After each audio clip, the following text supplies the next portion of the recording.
ಜಿ5 ಇರುವಾಗ ನೀವು ನಿಮ್ಮ ನೆಚ್ಚಿನ ಶೋಗಳನ್ನ ಎಂದಿಗೂ ಮಿಸ್ ಮಾಡಿಕೊಳ್ಳುವುದಿಲ್ಲ. ಅದು ಸಂಪೂರ್ಣ ಉಚಿತವಾಗಿ. ನಾನು ಮಾಡಿದ ತಪ್ಪಲ್ಲ ಅಂದ್ರು ಯಾಕೆ ನನ್ನ ಅಮ್ಮನಿಂದ ಇಷ್ಟು ದೂರ ಮಾಡಿದ್ಯಾ?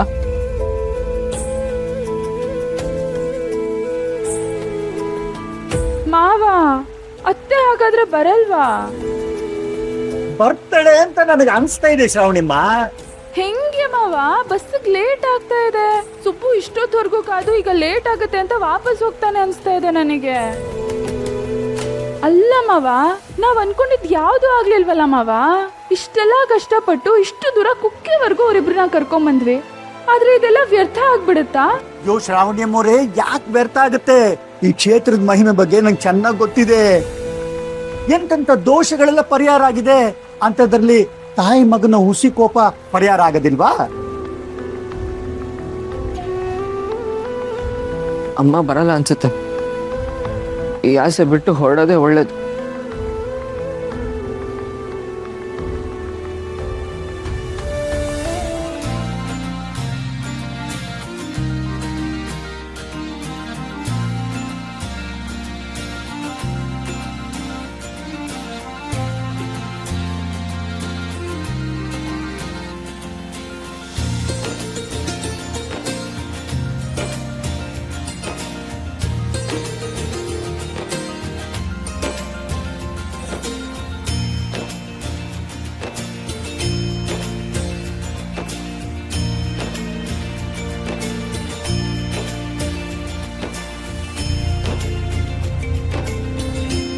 ಅಮ್ಮ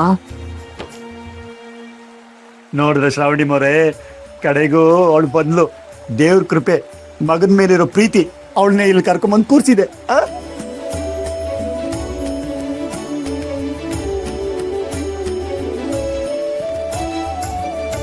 ಏನ್ ಶ್ರಾವಣಿಮ್ಮ, ಇಬ್ರು ಬಂದು ಸುಮ್ನೆ ಕೂತಿದ್ದಾರೆ. ಈ ರೀತಿ ಸುಮ್ನೆ ಬಂದು ಕೂತ್ ಎದ್ದು ಹೋದ್ರೆ ಏನ್ ಪ್ರಯೋಜನ?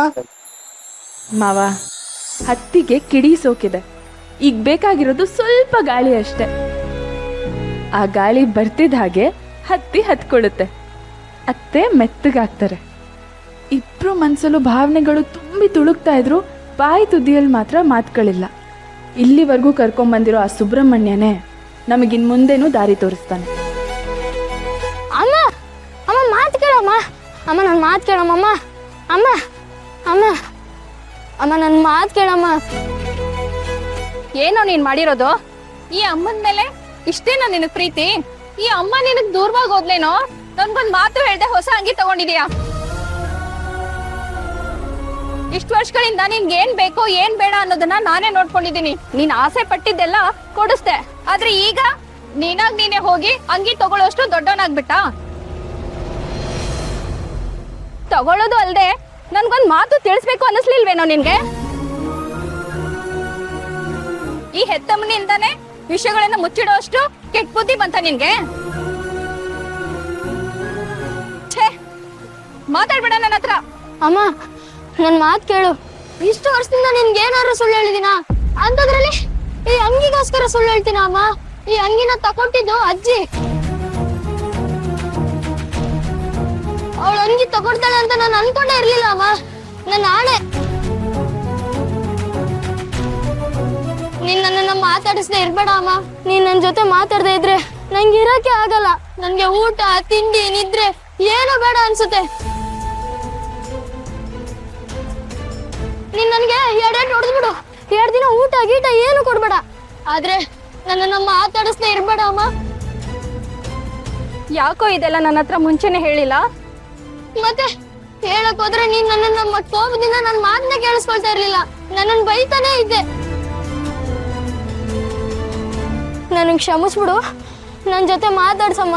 ಇನ್ಮೇಲೆ ನಾನು ಎಲ್ಲ ವಿಷಯನೂ ಹೇಳ್ತೀನಿ.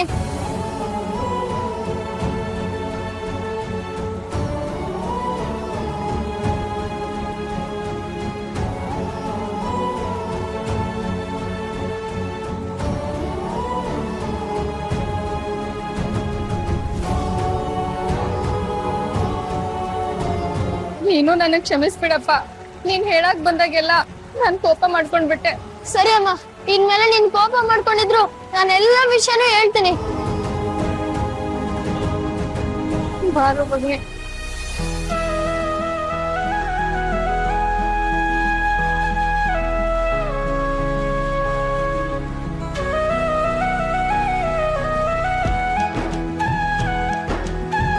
ನನ್ನ ಮಗನ ಮನಸ್ಸಲ್ಲಿ ಏನಿದೆಯೋ ಏನೋ. ಇದೇ ಥರ ನನ್ನ ಮಗನು ತಪ್ಪು ಮಾಡಿಲ್ಲದೆ ಇದ್ರೆ, ಅವ್ನು ಮಾಡಿಲ್ಲದೆ ಇರೋ ತಪ್ಪಿಗೆ ನಾನೇನಾರು ಬೈದು ಅವನ್ನ ದೂರ ಇಟ್ಬಿಟ್ನಾ? ಮನಸ್ಸಲ್ಲಿ ಇಷ್ಟೆಲ್ಲ ಇಟ್ಕೊಂಡು ನನ್ನ ಹತ್ರನೇ ಹೇಳ್ದೆ, ಎತ್ತ ತಾಯಿ ಮೋಸ ಮಾಡ್ಬಿಟ್ಟಲ್ಲೋ. ನನ್ನ ಮಗ ಅಂತ ಹೇಳ್ಕೊಳಕ್ಕೆ ಬಾಯಿ ಬರ್ತಿಲ್ಲ.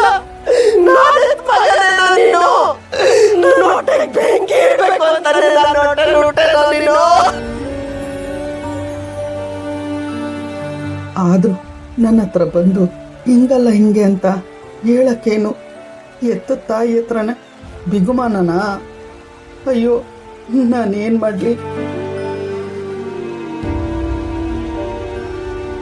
ಅಮ್ಮ, ನಾನು ನಿಜವಾಗ್ಲೂ ಯಾವ ತಪ್ಪು ಮಾಡಿಲ್ಲ ಅಮ್ಮ. ಅಯ್ಯೋ ದೇವ್ರೆ, ಈಗ ನಾನು ಏನು ಮಾಡಲಿ? ಅಮ್ಮನ ಮಾತಾಡಿಸ್ಲಾ?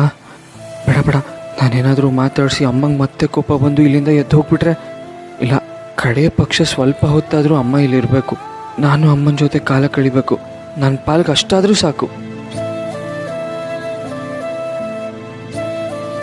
ಮಾವ, ಇದೇ ಸರಿಯಾದ ಸಮಯ. ನೀವೀಗ ನಾನು ಹೇಳ್ದಾಗ ಮಾಡಬೇಕು.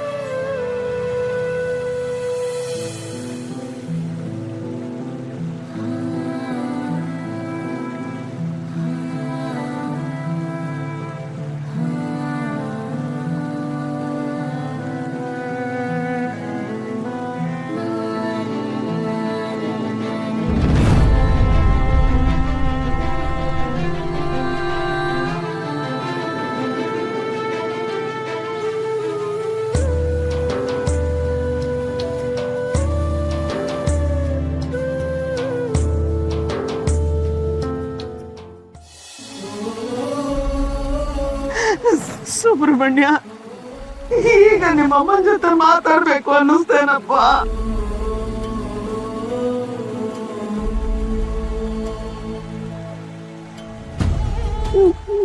ನಿನಗೆ ತುಂಬಾ ನೋಯಿಸ್ಬಿಟ್ಟೆ ಅಲ್ಲಪ್ಪ.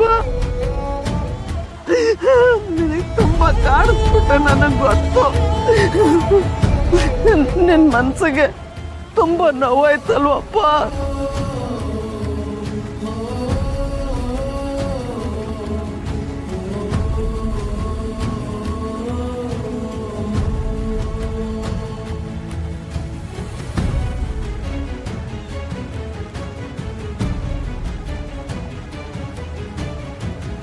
ಮಾವ, ಇಲ್ಲಿಗೆ ನಮ್ಮ ಕೆಲಸ ಮುಗೀತು. ಈಗ ತಾಯಿ ಉಂಟು, ಮಗ ಉಂಟು. ಅವ್ರು ಏನು ಬೇಕಿದ್ರು ಮಾತಾಡ್ಕೊಳ್ಳಿ. ಬನ್ನಿ, ನಾವು ಹೋಗಿ ಬಸ್ ಸ್ಟಾಪಲ್ಲಿ ವೇಟ್ ಮಾಡ್ತಾ ಇರೋಣ. ಸರಿ ಸರಿ, ನಡೀರಿ. ಹಾ,